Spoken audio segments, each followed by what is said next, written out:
Welcome to the British Boxing Blog Podcast, episode 3. And we're back in another cold night in Darlington, all the way down from Newcastle last night. Yeah, it's Stephen here. Hello everyone. It's the night after Liam Smith, Liam Williams, which we were both in attendance at last night in Newcastle Arena. It was a thoroughly good night.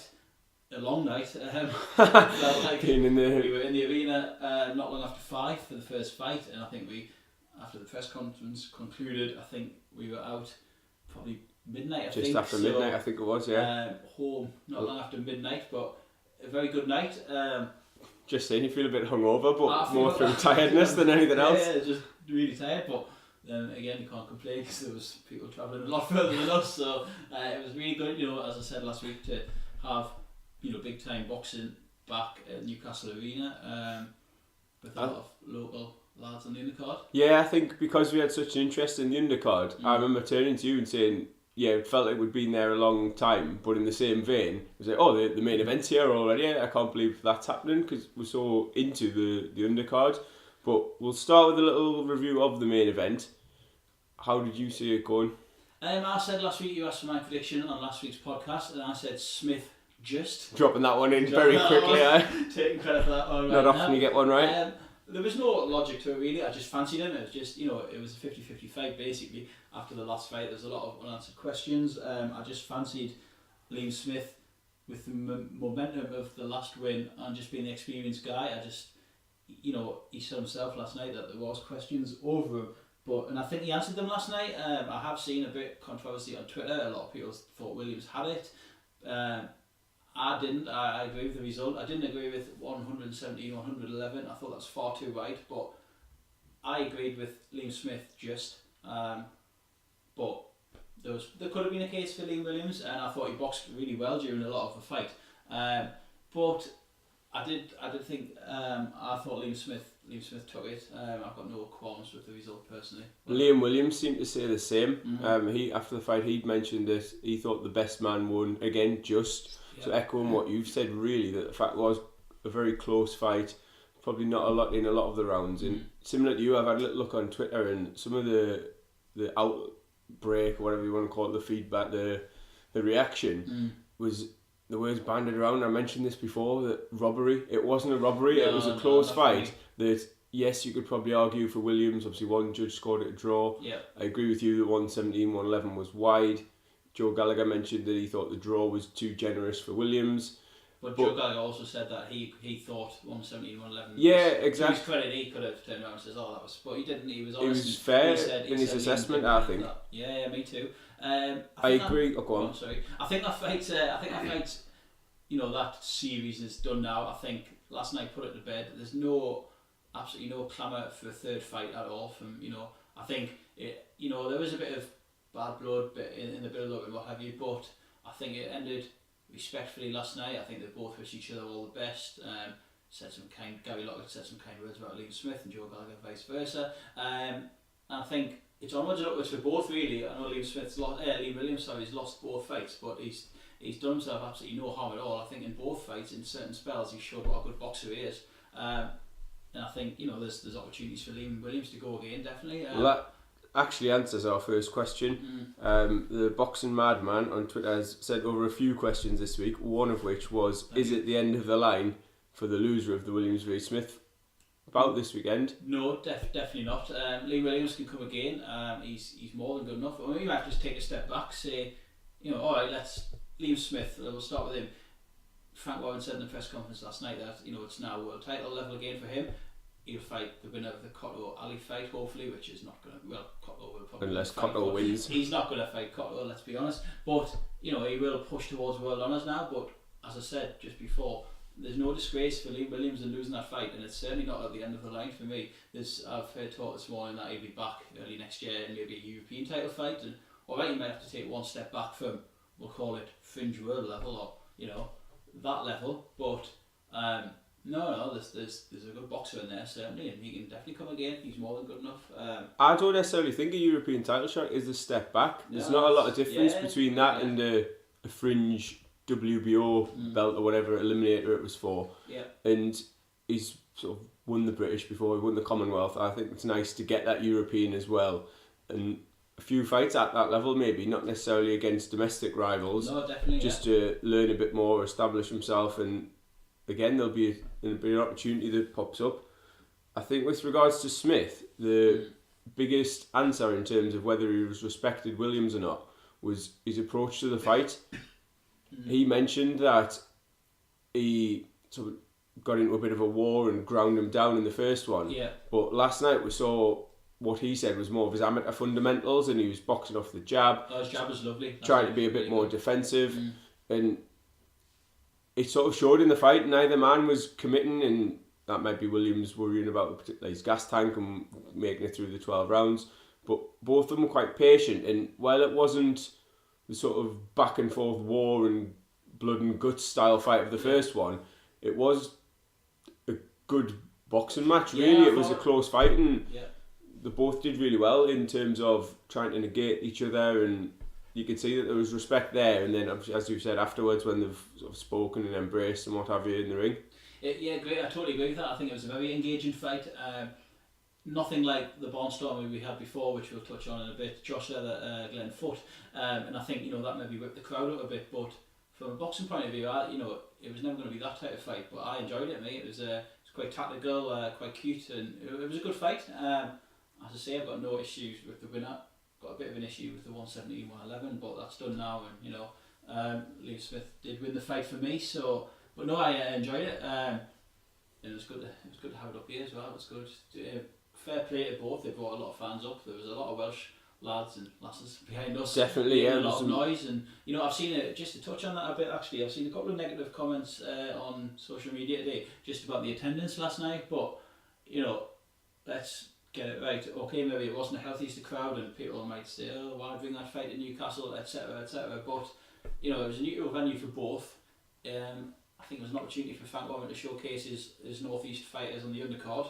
And showcased them he did, and there's some shining lights on there which we'll touch on in a bit. But okay, the arena wasn't full. I'm not disputing that, but I just thought a lot of people did leave after maybe the Josh Leather Glenn Foot fight, because you're talking about local people who have bought tickets to support their friends on the bill, or fighters that they're interested in. So you can't really argue for that. Okay, maybe the fight it would have sold more in Liverpool or Manchester or something, and it is a long way for people from Wales and Liverpool to come up. But I don't know. I think it was nice to have it up here, and just it was neutral for both. Well, that's the thing. We're not going to complain about a decent show coming up here. We're not. And I think the North East Fight fans are a knowledgeable crowd, and I think there's a lot of positivity as well about it. Mate, people did enjoy it, and it was good to get it up here, and good to get our local lads on the undercard as well. And speaking of local lads on the undercard, I think we'll touch on the chief support now. Obviously, Josh Leather, brilliant fight. Just about successfully defended his IBF European title against local rival from Sunderland, Glenn Foot. I know that a lot of people that I've spoken to, including obviously Team Foot from East Durham College, Davy Binns and the lads there, we've felt that Foot clearly won that fight. I know a few of our friends who were watching it live on TV thought the same. That's even with the deductions, man. Yeah, of course, we'll touch on that as well, because the whole thing's a bit bizarre in terms of trying to score it. Leather actually won it 115, 110, 113, 112 and 114, 111, so a unanimous decision. You mentioned in the main event a score being slightly wide. There were a couple in this one that, again, you're looking on that wide side, but if you scored the fight, for example, for Liam Smith, in the main event, 115, 113, you're saying, oh, that's a fair enough score, and someone else has scored that 117, 111, it's only 2 rounds difference, but those 2 rounds, you might think, oh, well, I was being generous to Josh Leather in this one, and someone else might have thought, well, actually, Leather won another round on top of what you thought, and suddenly, over 3 judges, you've got 2 scores that are very, very wide apart. I think personally the 113, 112 with point deductions that Glenn received, 2 deductions, one for spitting out the mouthpiece of gum shield repeatedly. That one was harsh. I've seen a little clip of that obviously back since watching it live, and it's not like he's sort of huffing and puffing, he spits it out with no real pressure. he's taken shots and he's obviously his mouth's a little bit open. He's put a lot into the fight and it flies out, and it did that a few times. But you can see why the ref's thinking, could he make more of an effort to keep it in? Definitely. So he'd had warnings. Can't really complain from that, from my point of view. I know we'd mentioned in the build-up that he can be a dirty fighter. He likes to get his head stuck in. His other point deduction earlier on in the fight was for punching after the break. Something, again, he'd been warned at least 3 times about. You think, right, okay, he's not heeding those warnings. Point deduction's fair. Yeah, great, brilliant fight. Just personally speaking, I thought Glenn edged it but it's hard for me and you both to, we're ringside and right at ringside last night. We're friendly with both camps. You probably know Imran better than I do, but Dave Binns as well. We're friendly with both. We like both lads. They're great, both great lads. I think they genuinely are in that one. That's a fair assessment. No, that's it. And I was pleased that the fight caught fire because there was a couple of comments through the week of the press conference, but it was all good fun. Glenn calling him a shithouse and he's calling him a muggin, blah blah blah. But they sort of carried the press trail really through the week. The two of them, they were great value all week. They both great fans from Teesside and Sunderland and Wearside, and it was a good build up, and I'm pleased that the fight caught fire. It was a special local derby, good atmosphere. I said earlier in the week that it was the best shape I'd seen Glenn Foot in for years. He looked fantastic, and I think, although he did get beat in the end, I think that showed last night that he's not a finished fighter, Glenn Foot. There's something left in there. I thought Dave Binns did a great job with him. As I say, I did personally think Glenn nicked it, but it's hard when you're in that sort of heated atmosphere and you've got a bit of allegiance to both lads. I can't say that with any certainty. It's just what I preferred and what I was watching. But fair play to Josh Leather. He took what looked like quite a heavy knockdown to us sitting at ringside, and it wobbled him without doubt. It took him a while to settle in that fight last night, but settle he did, and I thought he definitely did come on stronger towards the end. He started to box. I think he was fighting the wrong fight completely at the start. He was getting dragged into Glenn's type of fight, into a bit of a war. Do you think that was a bit to do with the sort of verbals during the week that might have got under his skin a little bit? Because Glenn is always like that. We've mentioned that he could be in a 4-rounder and he'd still be effing and blinding, putting his head in, leaning that's aggressive, wound up. And from what I've seen of Josh Leather, he doesn't normally fight like that. He's not that. No. Doesn't seem the hot-headed type. But maybe that opponent, the occasion, obviously you just mentioned there, he had hundreds of fans supporting him, and he from the first bell he was getting tied up in the ropes. He was fighting at short range, which is the opposite of what I imagine he wanted to do. You mentioned the knockdown. It did look a heavy knockdown in the second round, and we gave Glenn, I think, not officially, but not scoring round by round, but looked like Glenn had sort of bossed the first round as well. And it, as you say, it took Josh a little bit of time to get into it. I mean, I feel bad that we started off discussing the scores, really, because it was such a good fight. It's a great fight, brilliant fight. And both lads deserve massive respect for that. I think Glenn was always going to start like a train last night. Glenn was always going to come flying out. That's just what he does. That's what he'll do against anyone. It's the only way Glenn knows how to fight. He's a good boxer, but he likes to brawl, and he likes to, he's the more experienced guy. I think he's 30 now, I think. He's been around the block, he's fought for British titles, he's held titles. I know Josh, I think probably say the Sutcliffe fight might have been his only arena fight to date, but he's won prize fighter, he's been on Sky, he's been, he's probably he was trying to ruffle Josh up, which he was all week at the conference and stuff, and as you say, if you know both lads, then you take it with a pinch of salt. It was good fun. It was a great fight. Glenn did start really well. I think Josh did come back into it, but I said earlier that there was no need to do Smith Williams again. But personally speaking, I'd love to do Leatherfoot again. But personally, I don't think it'll happen. I've seen this morning on social media Phil Jeffries saying that Glenn's been on the phone demanding it. He obviously wants to put right that wrong from his eyes. Mm. They even seem to doubt whether Team Leather would take it or not. I don't think they will. I think it'll be, I think Team Leather were anticipating maybe a older, more worn version of Glenn Foot, but obviously Glenn came in great condition. Yeah, they got the best version of Glenn Foot last night, definitely. he put it on him for 12 rounds. Yeah. That's not to say it was a totally one-sided fight. Josh Leather had his moments. There was a couple of lovely flurries. His hand speed at times was blistering. I think Glenn did lose his weight probably towards after the second point was deducted. It seemed like he was just maybe getting a bit ragged and a bit tight in there. I think Leather probably did finish the better, but then I think Glenn had one good round again near the end as well. So subjective really, but as I say, I feel hard sorry for Glenn because I know how much he's put into it, but I'm also really pleased with Josh because he's he's a good lad, and his whole camp are great people as well. Ben Gibson, the Middlesbrough captain, with him last night as well.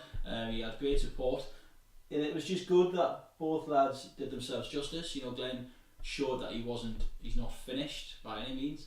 He showed that he's got whether he wants to continue. It might be. We'll have to wait and see. It's up to Glenn really.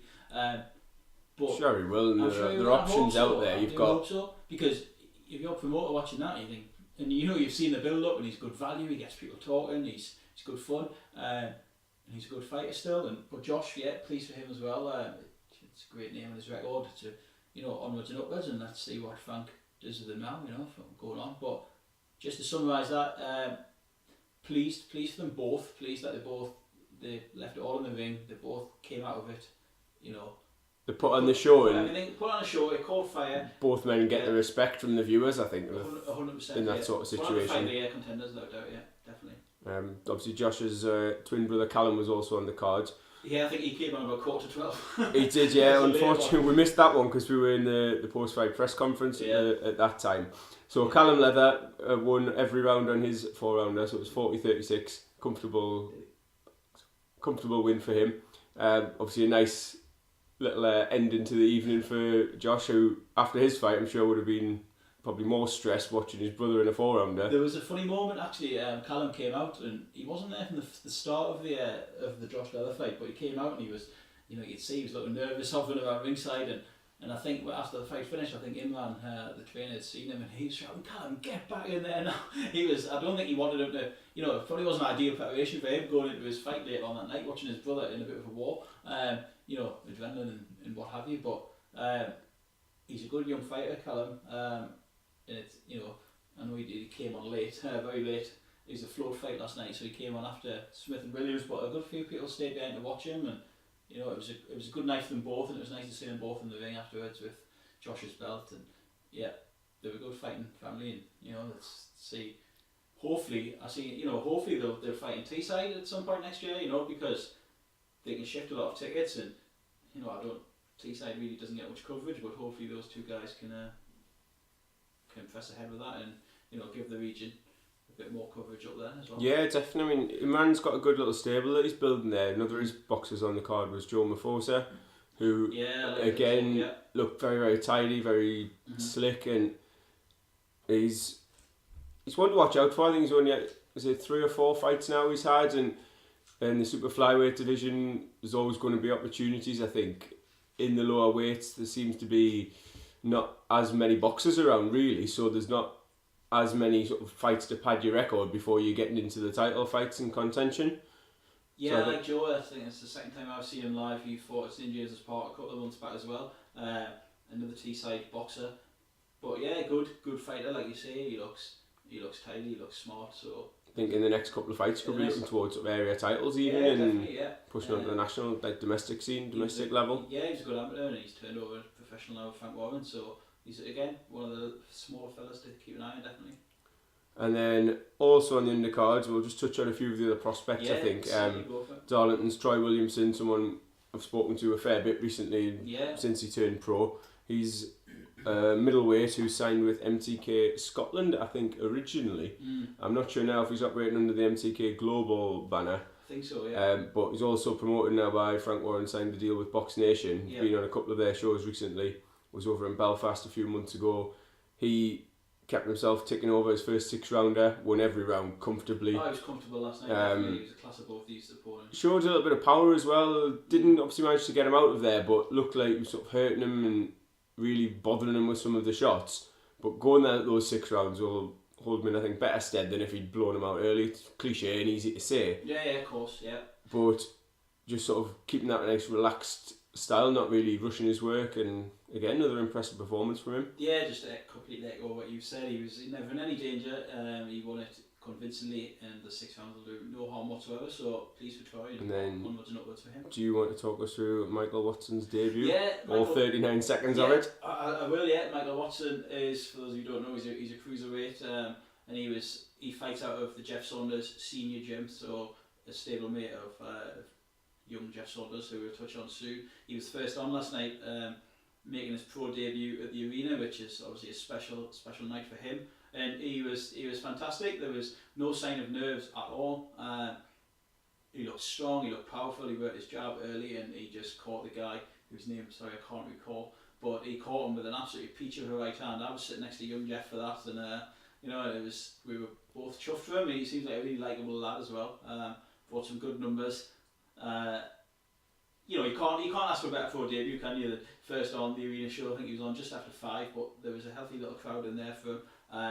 Just chuffed a bit for him. He was absolutely made up, and let's see where he goes from here. It wasn't a name I was too familiar with, to be honest, before last night, but he's one that a few more people will be familiar with now, I'll tell you that. I saw him speaking to Frank Warren not long after his fight, so obviously caught his attention, and deservedly so. Yeah, congratulations to him. It was, as I say, a perfect pro debut. Right, on to Michael's stablemate. You've already mentioned him there, Jeff Saunders.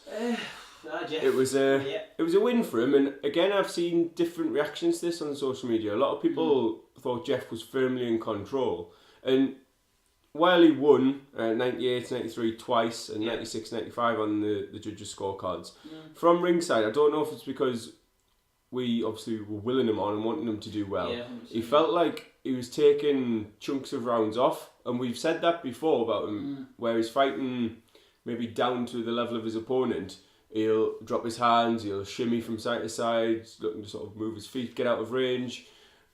And he was landing some very nice, clean shots. But I thought Stephen Lewis did really well to make it competitive. He seemed to have a reach advantage. And he didn't seem to want to give Jeff that sort of time to take a breather and settle into his natural rhythm. Although I think Jeff did enough to get the win. And obviously he's moving on now. That was a British title eliminator. So unless an official sort of final eliminator is ordered, he's now in position to fight Jack Catterall for the British super lightweight. Yeah, I don't think he'll fight Catterall next. I think maybe it's Jeff. I don't know if he's ready for that yet. I was hoping he would be. Honestly, I'm not. I thought he did win the fight. Don't get me wrong. It was a good fight. And it was nice to see Jeff fighting an unbeaten fight as well. Stephen Lewis from Liverpool, who was a good kid, really good. Good long arms, good jab on him. It didn't really catch fire that fight as I thought it might. Jeff started well, I thought, but maybe, as you say, he just maybe lost his way, and he had a few more puzzles to work out last night rather than just beating the journeyman. I would have liked to have seen him box a bit more. I think Jeff was maybe looking for big power single shots, but just wanted to see maybe settle a bit and let his boxing do the talking maybe a bit more. But Lewis did make it a competitive fight. It was definitely the toughest fight, or the toughest assignment of Jeff's career to date, without doubt. He learned an absolute great deal for it. But I still think there was more to come from Jeff Saunders as well. But he won the fight. He beat an unbeaten guy, and he deserved to win the fight as well. And gone 10 rounds for the first time. It's not to be underestimated, that sort of going the distance, and knowing it's one thing doing it in the gym, but knowing you can do that under the lights in a tough fight where you're not having everything necessarily your own way. Yeah, he's passed another test, really. Agreed. Yeah, it was you learn a lot from it, Jeff, and it's another string to his bow now. He's gone 10 rounds, as you say. He's moving in the right direction now. I'll keep saying the same phrase every time, but the finish is over for Jeff, and that's the fight he needs. Unbeaten guys and unbeaten kids to move towards domestic titles now, and that has to be the aim for Jeff. He's a good fighter. He'll keep getting better. He's still got some power, definitely. He's still. He can bang. But yeah, a good night's work, really. Yeah.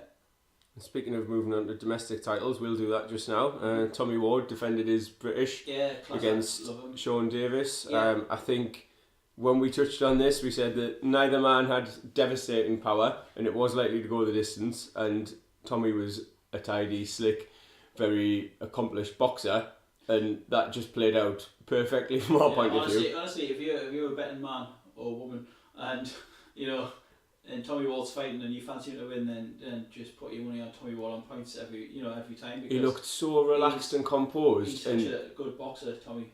Again, you can see he's not even really thrown with power or spite, and he hasn't got it. He's just his lovely subtle little movements and a short little uppercut or a little hook as he's moving away, and it just totally unsettled Davis. He kept coming forward, Davis. He was winging in his left hook, trying to land something of note, and he got a few, especially later on in the fight. Tommy had a cut above his right eye or around his right eye. Seemed to slow down for a couple of rounds, but never seemed ruffled or unsettled in any way, and again won comfortably on the scorecards. It was another impressive performance. I'd be interested to see whether his lack of power hinders him a little bit if he steps up to European or possibly even eventually to that world level. But he's still a young man, and he's probably growing into his physique still. And you talk about man strength, that might come. He's in his early 20s. He looks younger than that. Yeah, honestly, you don't have to get me started on Tommy Wall. I'm a huge Tommy Wall fan. Sean Davis is a good fighter, but he made him look ordinary for certain spells. He's a classic hit and not get hit boxer. He's a lovely fighter. And there's a few murmurs at ringside. It's not the most entertaining fight, but it's what you look for really. And he's a great fighter, Tommy. He's now beat Jazza Dickens and Sean Davis in consecutive fights. So I think he's early 20s, Tommy Wall 21 maybe. Yeah, like he's got time on his side, definitely. He's beat two really. I don't see which British super bantamweights touch him now really. I think he's there's no need to rush him. It would be great if he gave him the Lonsdale belt outright, to be honest. It's great for his family and for him to fight up here. I said last night, and I'll repeat it now, that he's one of those North East fighters that we've known about for a long time.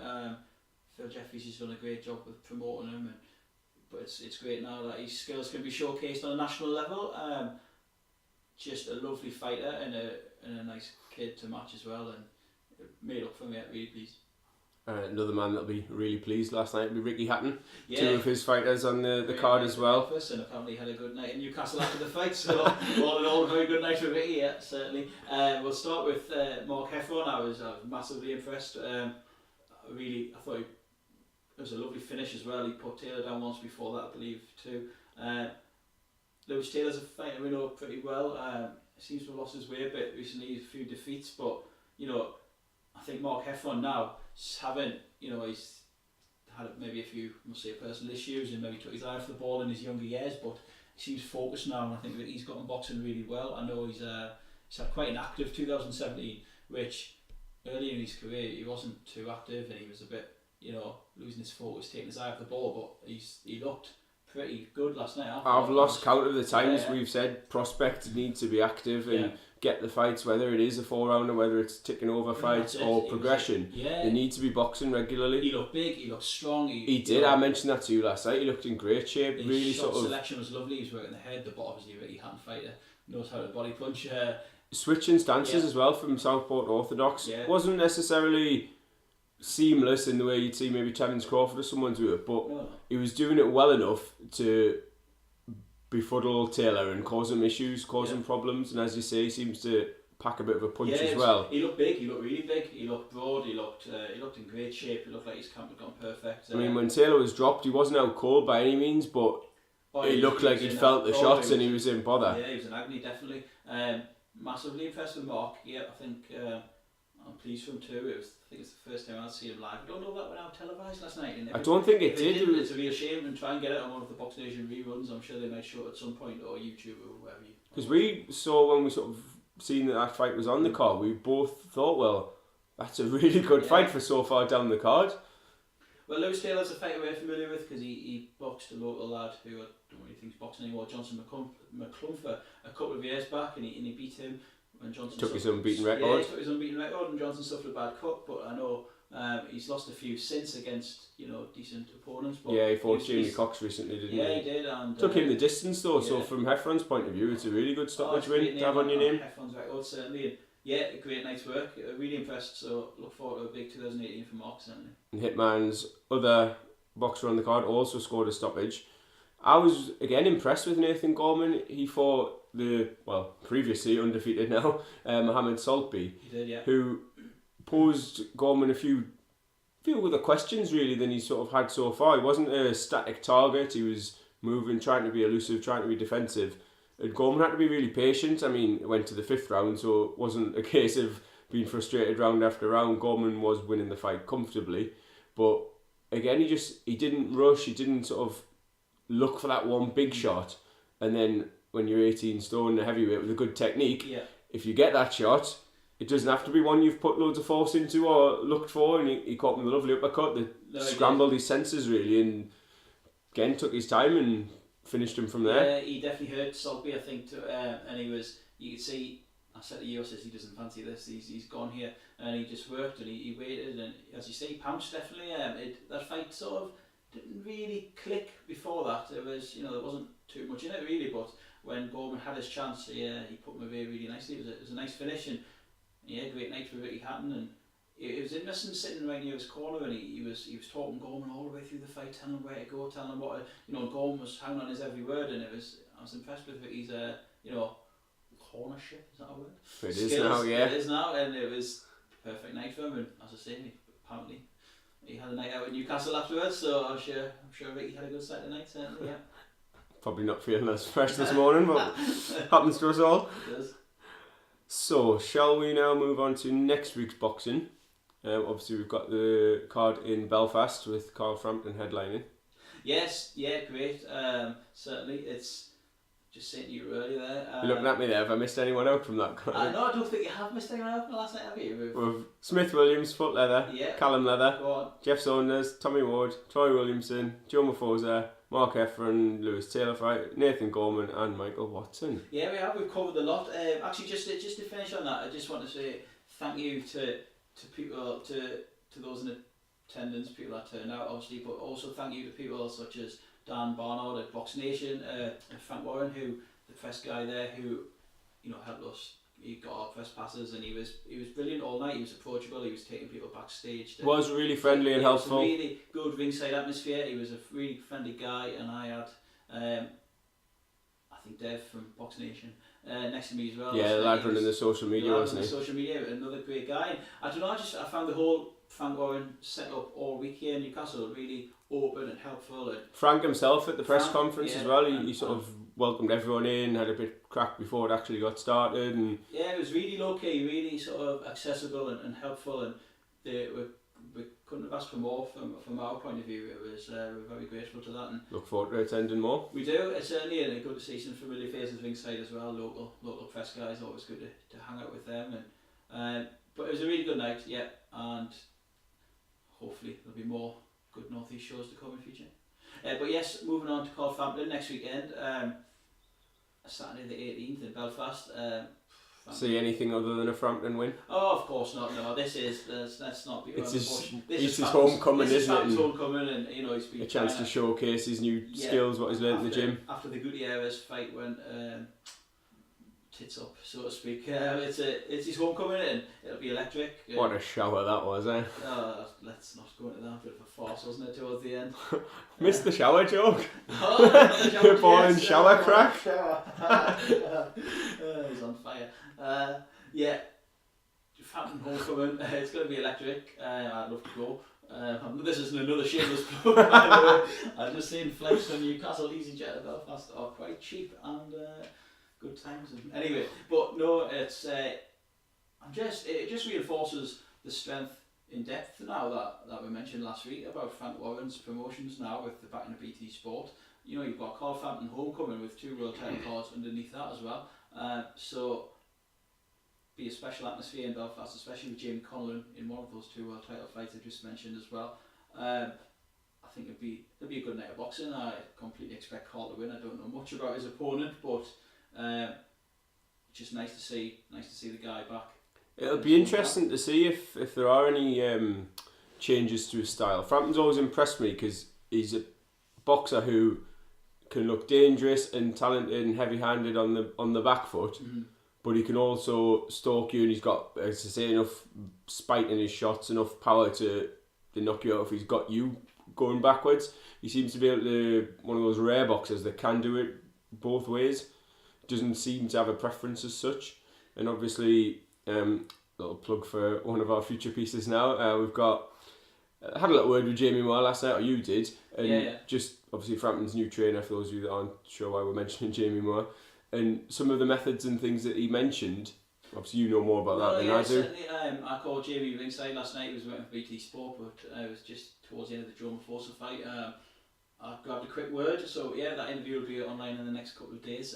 Just asked him a couple of quick questions about Carl. He said, it's been an absolute dream. They clicked basically as soon as they met.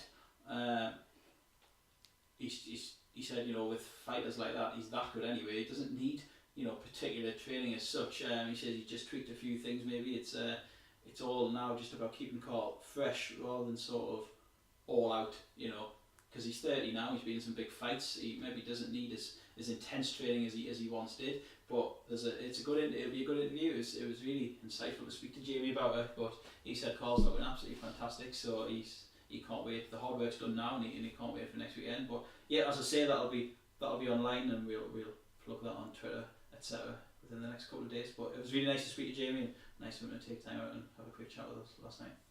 Another Jamie that we're familiar with is Jamie Connellan, who obviously boxed a local lad for us, Anthony Nelson, in a fight of the year. A winner, wasn't it? But a new fight, absolutely. He's got the biggest fight of his career so far for the IBF Super Flyweight title. It is. It's funny how things can change and fortunes can change. I don't think Anthony Nelson's fought since, but it was such a close fight. But again, a rematch didn't happen. But Anthony Nelson is on the comeback trail, so let's keep an eye out for him next year. Jamie Connellan, is he ever in a dull fight? I don't think I've seen one, to be honest. Every single fight, it seems now, is a bit of a war for Jamie. And the cynic in me would say that, yes, that's entertaining, but in terms of Jamie Connellan's long-term career prospects, it's not going to do him any good if he's constantly been in these wars. Yeah. From his point of view, obviously it's easier said than done to change that style, and it's worked for him so far.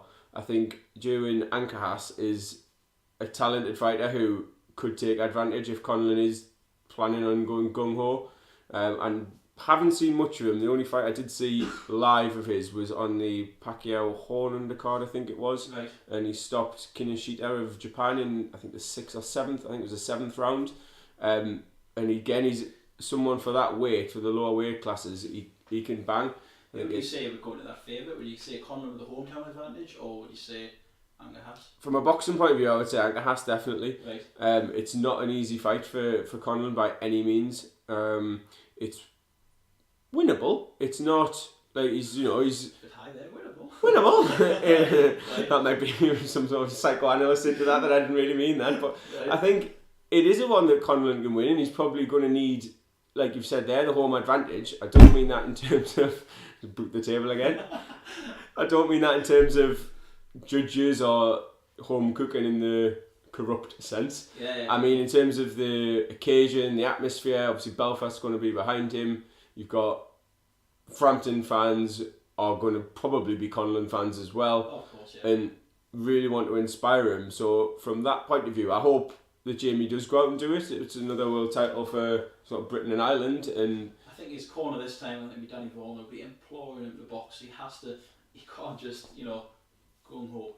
I know sometimes he can't help it, and he says, he likes to keep people on their toes and stuff, but, he needs to, he can box as well. He's a good boxer when he settles down to it. It's just, he can't keep having these tear-ups, and as you say, for his long-term ambitions, he needs to really, let's settle him down, and hopefully he puts on a good boxing display, but, I think it's going to be entertaining, certainly, it always is with him, so I can't wait for that. I'm really looking forward to that. Certainly, it should be a great night over in Belfast. And again, similar to what we've just said with sort of our local prospect, it's a great opportunity for those Northern Irish and Irish fighters on the undercard. They'll be desperate to get on it. The prospects to think we've got Carl Frampton, as you say, headline, and to be part of those things, that's surely going to inspire them. No, definitely. To really push on and want to sort of get a taste of that success for themselves. Oh, there's always cracking fighters from Northern Ireland, and it's flying now, especially with Ryan Burnett as well from the Matchroom side. It's 2 big shows now in the space of a matter of weeks really for Belfast. So what a thriving, it's took a while to get boxing back over to Belfast. I guess they've probably been starving it for a couple of years really, but we can empathise there. Really, it's similar catchments. I think you've got sort of general working class cities that love their boxing and need that sort of hometown hero or heroes, ideally more than one, to bring it back and have something that we celebrate. Yeah, especially if Colin wins, so that'd be Colin, Burnett, and then you obviously Frampton's back in the mix.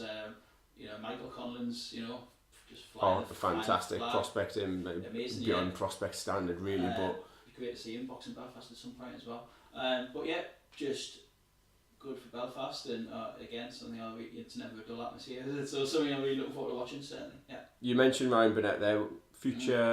Potential future opponent for him. Zolani Tetley's also on the undercard in Belfast. He is, yeah. Fighting for the WBO bantamweight title. I really like this guy since I seen him stop Paul Butler probably a couple of years back, really. And I think Frank Warren signed him on the strength of that.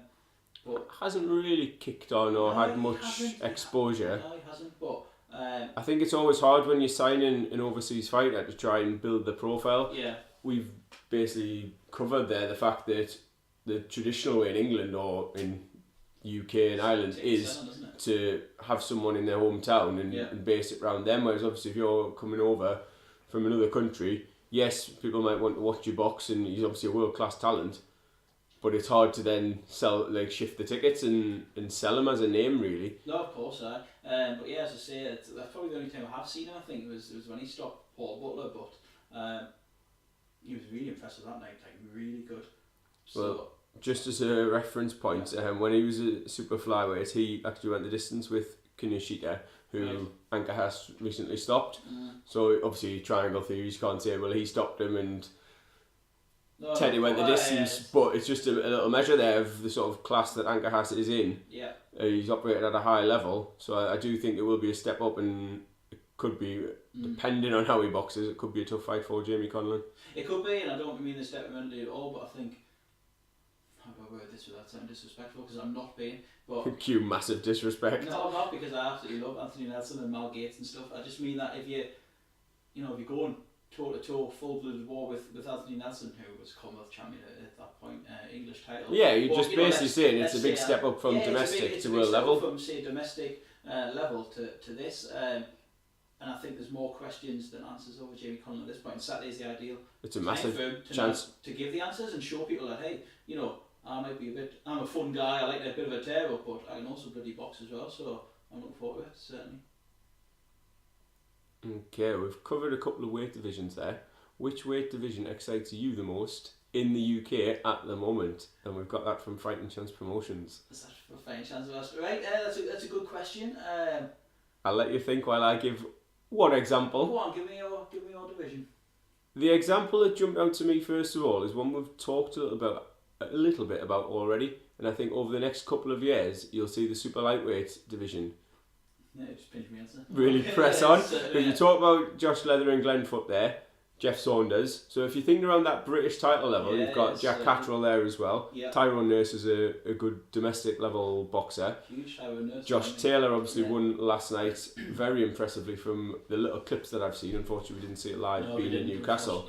But to stop Miguel Vasquez is a massive statement, and by all accounts he ripped him to the body for most of the fight, and obviously was the first man to stop him. As I say, it's a good win. He's going to be a world champion. I've got no doubt about that. Yeah, I would say Josh Taylor's now past domestic level. He's done it now. He's beat Dave Ryan. He's beat Howard Davis. He's now beat someone better than those in Vasquez.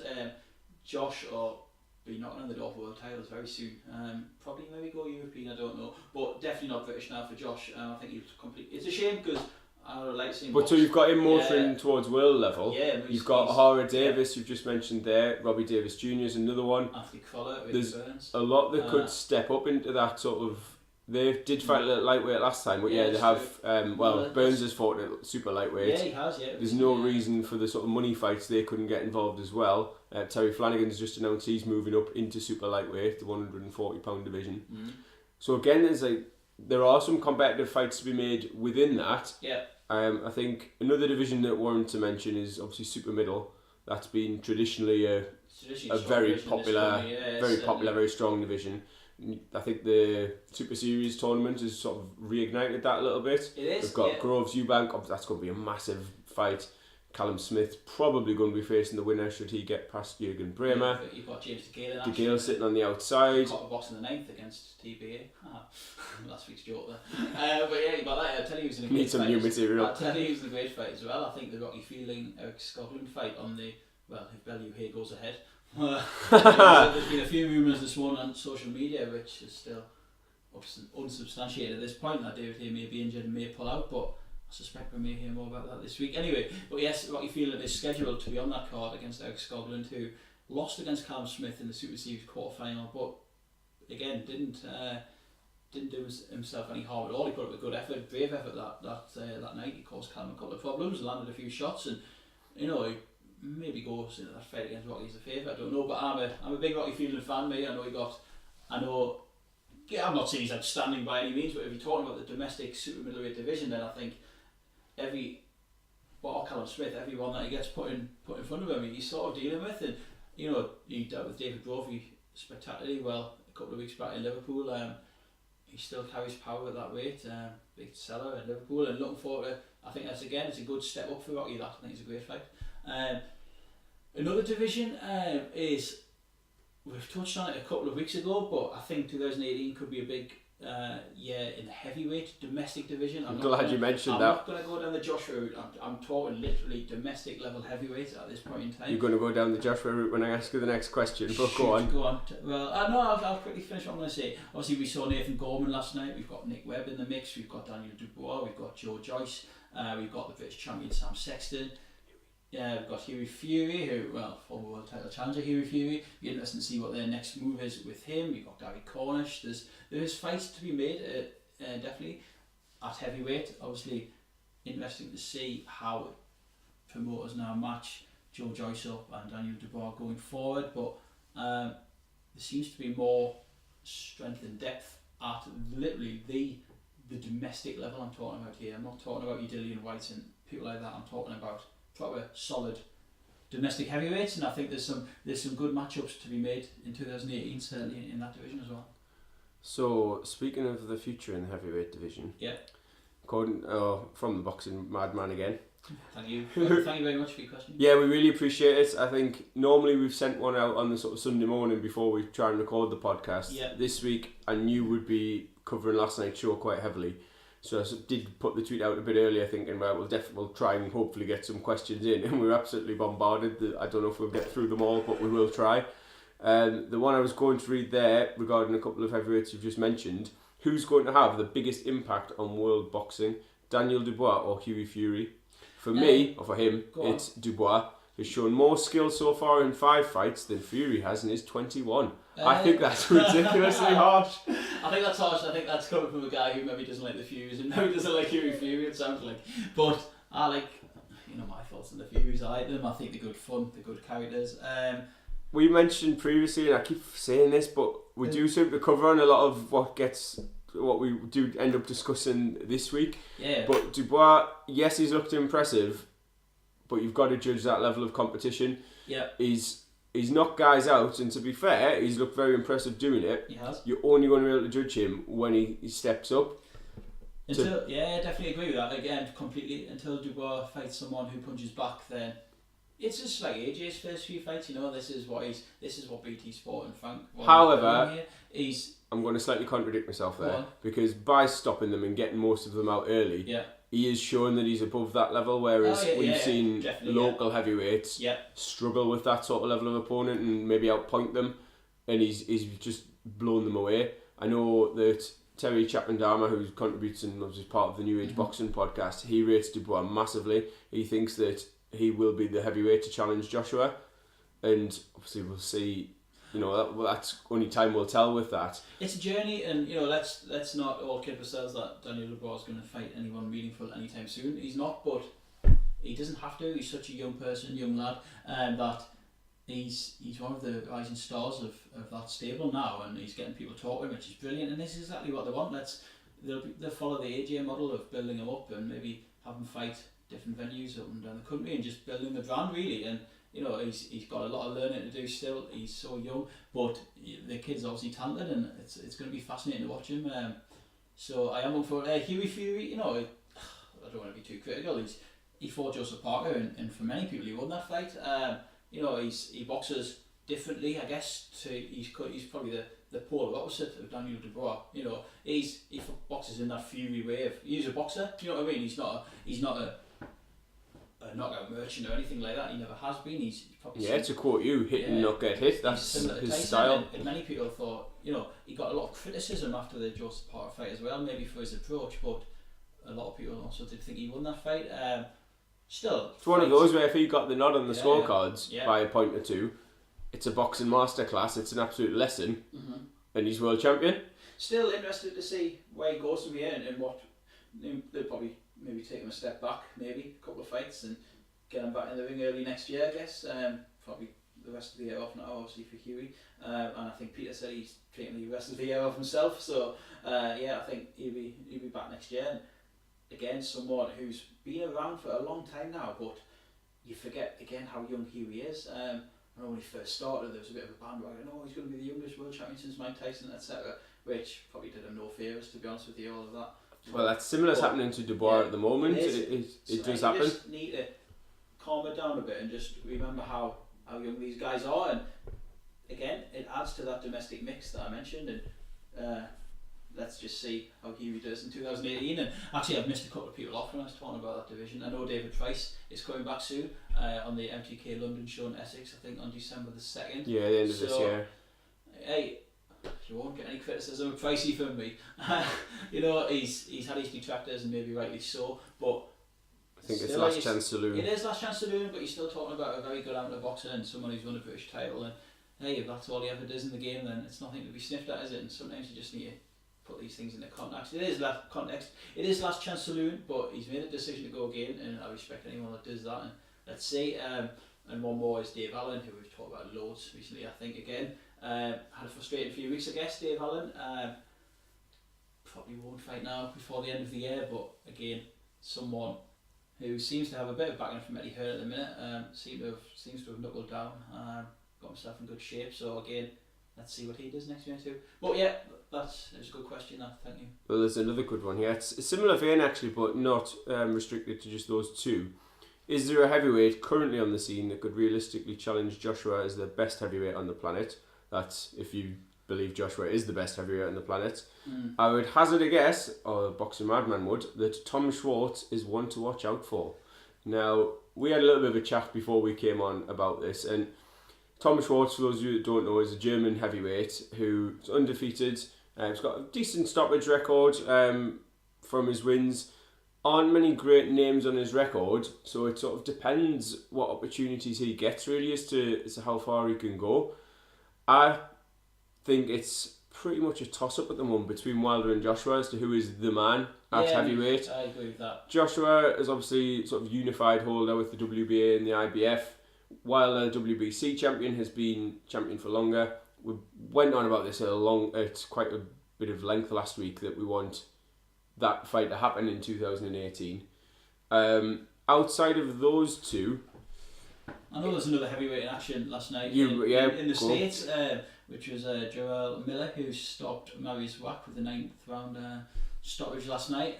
Again, someone I'm not too familiar with, but someone who social media seems... I haven't seen any of the Jacobs card yet. I haven't had time to watch it today. I've got it on record, so I will check that when I get in. Someone I'm not too familiar with, but someone who social media seems quite pleased about. Maybe someone who obviously was boxing on the Matchroom USA bill last night, so maybe someone who Eddie Hearn may look at for maybe Dillian Wright, I don't know. Yeah, that has been mentioned, I think, and obviously I think Miller is one of those signed to the Matchroom American, Matchroom USA, whatever it is. On the HBO cards, I think.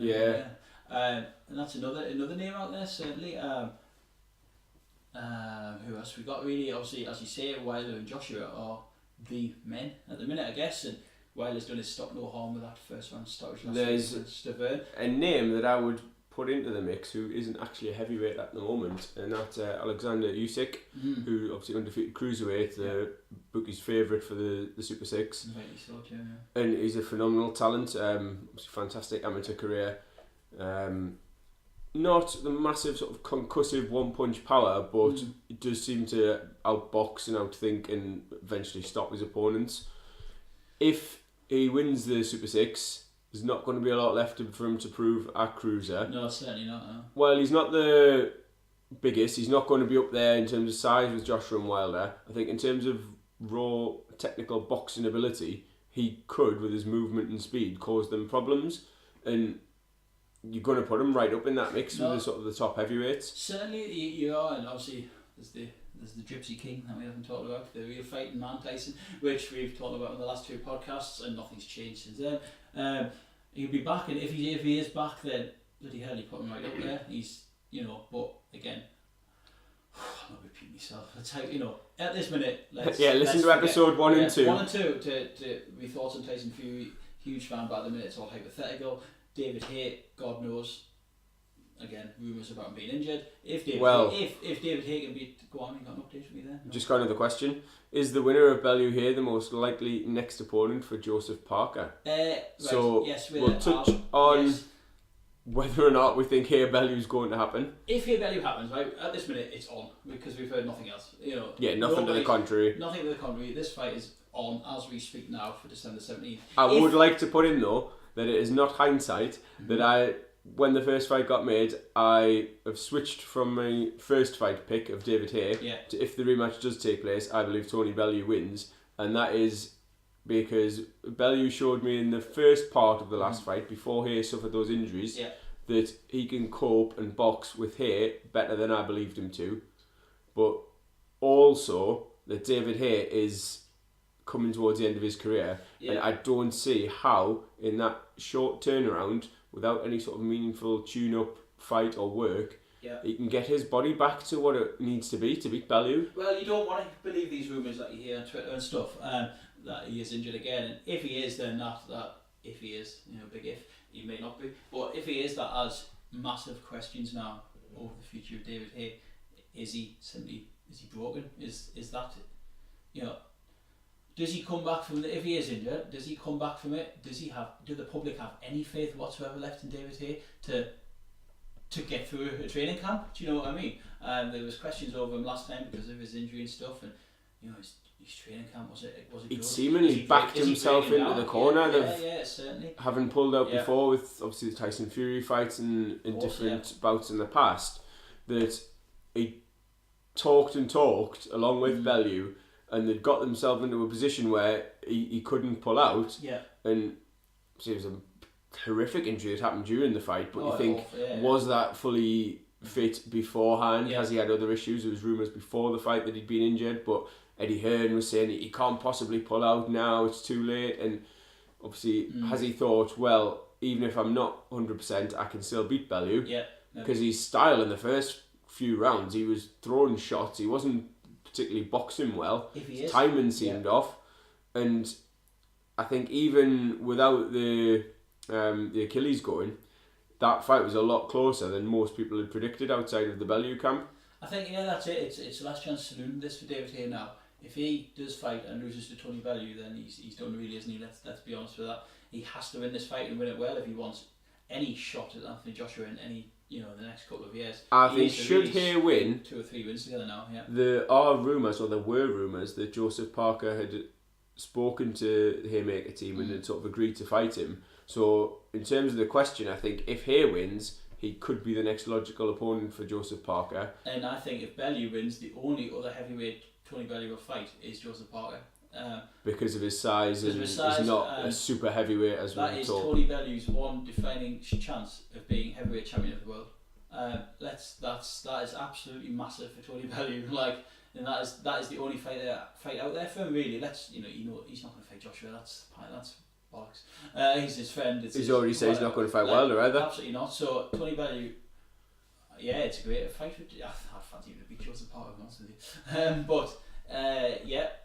But let's see what happens with that fight. It's intriguing again, and I pray to God it happens. Haye Bellew too, because again there's a lot of questions, but questions are already, it's November the 12th today. Questions are already being asked again about David Haye and his body and can it stand up. So I don't think this will be the last we hear about that anyway. But let's see what happens this week.